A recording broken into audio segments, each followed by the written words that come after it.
Kisahjak mantai soktanya tui fasalo Chief Election Commission by malanya thangka CPIM ni khorok thamroni kaisa bodol.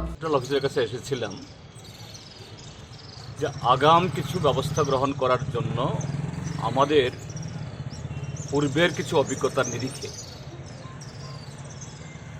গত বছরেই এই 4টা বিধানসভার উপনির্বাচন হয়েছিল আগরতলার 8 বর্দোয়ালি। আমরা তখন দেখেছি যে দিন দুপুরে পুলিশের উপরতলার কিছু অফিসারদের সাথে যোগসাজশে শাসক দল কিভাবে নির্বাচনকে প্রহসনে পরিণত করেছে এই 8 বর্দোয়ালি। সেখানে নির্বাচনের দিন একদিন আগে থেকেই বাইরে থেকে শত শত দুষ্কৃতী এই নির্বাচনের যে সমস্ত বুথে ভোট হবে এগুলো দখল করেছিল।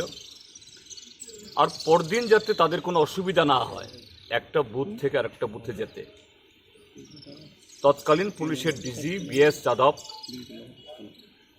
তার সাথে সলা পরামর্শ করেই যে এই বিজেপি আশ্রিত সমাজ বিরোধীরা কেউ কপালে তিলক, কেউ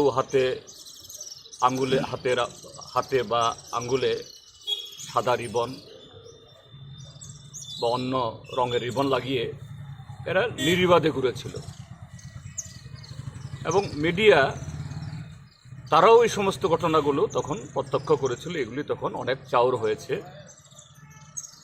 এভাবেই 8 বর্দোয়ালি বিধানসভা কেন্দ্রের উপনির্বাচন সম্পূর্ণ পড়াশোনা পরিণত করেছিল। তো সে অভিজ্ঞতা নিরিখে আমরা আজকে বলেছি সিইউকে যে এক্ষুনি সেখানে যারা দায়িত্বে আছেন না তারা একটু করবেন কথা বলছি না, কিন্তু যেহেতু এরকম একটা ঘটনা অভিজ্ঞতা আছে এটা পুনরাবৃত্তি না হয়, মানে শুধু পুরো কনস্টিটিউয়েন্সি না হলেও ইভেন কোনো একটা সেক্টরে এটা যেন এখন থেকেই সেখানে যারা প্রশাসনিক আধিকারিকরা আছেন তাদেরকে সেন্সিটাইজ করা হয়। 2 হলো এই নির্বাচনকে কেন্দ্র করে সেখানে 2টা বিধানসভা কেন্দ্র, সোনামুড়া শহর হলো মাঝখানে, একদিকে ধনপুর আরেকদিকে হলো বক্সনগর।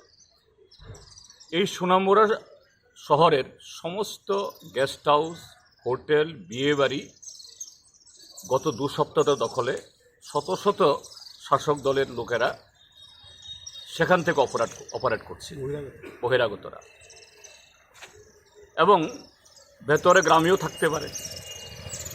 ধনপুর বিধানসভার কেন্দ্রের একটা বাড়ি বরনারায়ণ, আমি সে বাড়ির মালিকের নাম বলছি না, বরনারায়ণ, তো জায়গা হলো বরনারায়ণ। সেখানে বিরাট প্যান্ডাল তৈরি করা হয়েছে, ডেইলি কয়েকশো লোক সেখানে সকাল দুপুর রাতে সেখানে খায় থাকে। সকাল থেকে রাত মানে গণি আসলেও কখনো কখনো 150 থেকে 200 গাড়ির লাইন পড়ে যায়, সব মানে বাইরের গাড়ি, বাইরের লোক। তো সিইউ সাহেবকে বলেছি যে নির্বাচনী বিধি অনুযায়ী যেখানে নির্বাচন হবে সেখানে তো বহিরাগত কেউ থাকতে পারবে না, 48 ঘন্টা আগে থেকে তাদেরকে বের করে দিতে হবে। এটা যেন শুধুমাত্র কথার কথা না থাকে, সেভাবে উদ্যোগ নেওয়া হয়। তার পাশাপাশি সোনামুড়া শহরের গেস্ট হাউস, হোটেল, বিয়েবাড়ি, শুধু তা নয়, বিশ্রামগঞ্জে পঞ্চায়েত ট্রেনিং ইনস্টিটিউট, এখানে একটা বিরাট বাড়ি বামফ্রন্ট সরকার তৈরি হয়েছিল, আমাদের কাছে রিপোর্ট সেখানেও অনেক লোক থাকছেন, হ্যাঁ বাড়িঘরে, এগুলো নজর দেওয়া হয়। তৃতীয় যে কথাটা বলছি আমরা, ত্রিপুরা যে এই বিজেপি আইপিএফটি জোট আসার পর গত লোকসভা নির্বাচন, তারপরে উপনির্বাচন, পঞ্চায়েত নির্বাচন, তারপরে নগর পঞ্চায়েত নির্বাচনগুলোতে যে অভিজ্ঞতা হয়েছে যে পুলিং স্টেশন অর্থাৎ কোনো স্কুল বা কোনো অফিস যেখানে ভোট হবে তার বাইরে একটা কর্ডন করা হয়, সাধারণত দায়িত্বে থাকা নিরাপত্তা কর্মীরা ওই বুথে ঢোকার আগে সেখানে চেক করে, কিন্তু 200 মিটারের ভেতরে সেখানে চেক হয় না। কাজে সেই জায়গাতে ফেক ভোটার্সরা ঢুকে যায়, ঢুকে গিয়েই লাইন থেকে তারা জেনুইন ভোটারদেরকে থ্রেট করে, বের করে দেয়, মারধর করে, লাইন জ্যাম করে, অর্থাৎ বুথ জ্যাম করে, শেষ পর্যন্ত তারাই গিয়ে ঢুকে। তো সিও সাহেবকে বলেছি আমরা যে নিরাপত্তা কর্মীরা যাতে এই 200 গজের ভেতরেই ঢোকার আগেই পোলিং বুথের ভিতরে না, শুধু আগেই সেখানে যাতে তাদের এপিক কার্ড এবং এখন তো এই ইলেকট্রাল রোল অর্থাৎ ভোটার তালিকাতে ছবি থাকে, এই ছবি মিলিয়ে ঢোকায়। এটা যদি এনশিওর করতে পারে তাহলে এই জাতীয় 80% গোলমাল ফেক ভোটার সেখানে আটকানো যায়। তো তার সাথে আমরা বলেছি যে ধনপুর এবং বর্ষনগর দুটি হলো আন্তর্জাতিক সীমানা।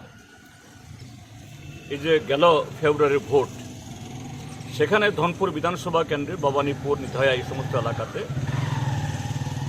বেশ কিছু বুথে বহু সমাজদ্রোহীদেরকে এই কাঁটাতার উপর থেকেও এনে আমাদের বিরোধী ভোটারদেরকে থ্রেট করা হয়েছিল এবং গোলযোগ তৈরি করা হয়েছিল।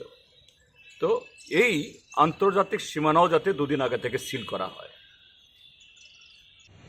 এসব জায়গায় শুধু বুথে সেখানে এই মোতায়েন করা না, বুথের বাইরেও যাতে আরও এক্সট্রা অ্যাডিশনাল পেট্রোলিং ফোর্স যেন থাকে এই জাতীয় ঘটনা এড়ানোর জন্য। তো সিও সাহেব বলেছেন যে গত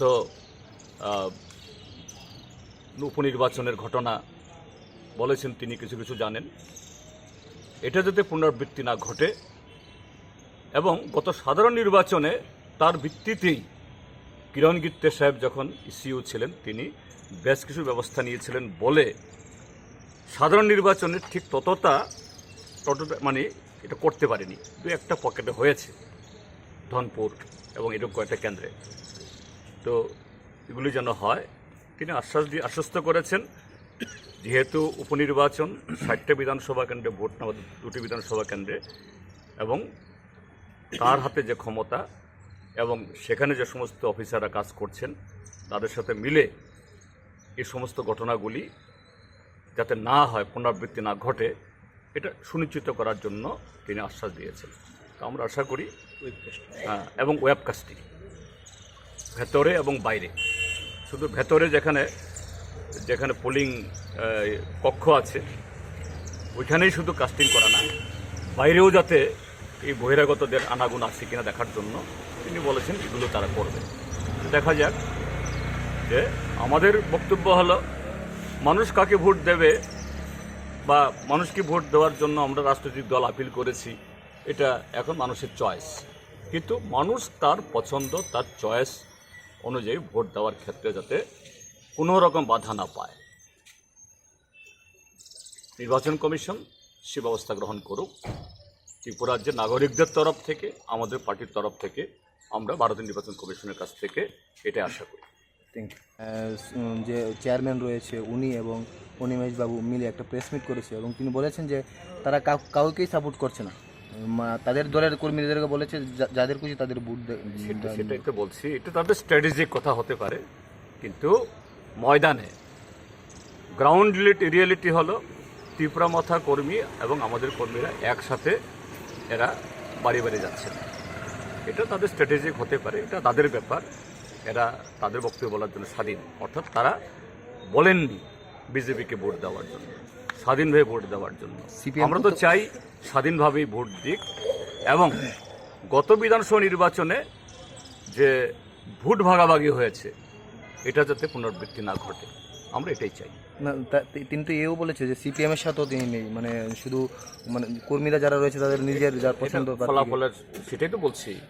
এরা তো তাদের কর্মীরা তো বেশিরভাগ আমাদের কর্মীদের সাথে কাজ করছেন না। এই প্রেস মিটের পরে কি কোনো ধরনের প্রভাব পড়বে না মনে হচ্ছে? না না, কেন হবে, কেন হবে, হওয়ার তো কোনো কারণ নেই। আপনি তো বাড়ি বাড়ি মিটিং করেছিলেন অনিমেষবাবুর সাথে, না না, এই জন্য তারা তো বলেননি, সিপিএমকে ভোট না দেওয়ার জন্য তো বলেননি। এর মানেটা কি? না বলেই অনেক কথা বলেছেন, এটাই বুঝতে হবে।